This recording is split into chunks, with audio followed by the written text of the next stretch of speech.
Head nurse Svetlana removes debris from a ward of a hospital hit by shelling in the course of Russia-Ukraine conflict in Donetsk, Russian-controlled Ukraine, on December 15, 2022, Reuters.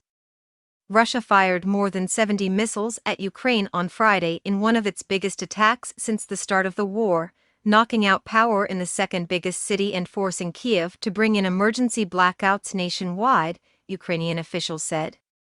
2 people were killed when an apartment block was hit in central Kyiv and another died in shelling in Kherson in the south, they said. Russian-installed officials in occupied eastern Ukraine said 12 people had died in Ukrainian shelling.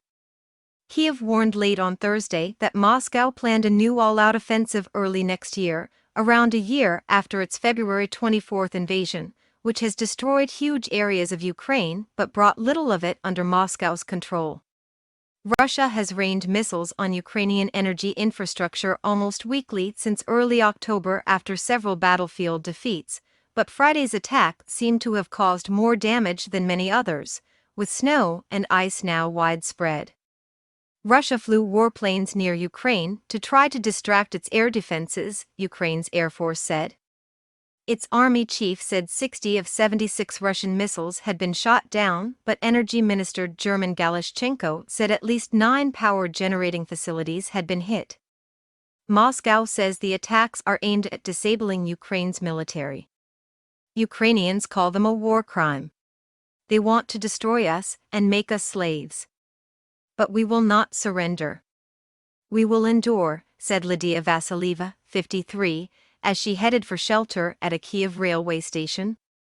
The governor of the Dnipropetrovsk region that includes Kyiv, President Volodymyr Zelenskyy's hometown, said a missile had hit an apartment block there. 2 people were killed. At least 5 were wounded, including 2 children, Valentin Reznichenko posted.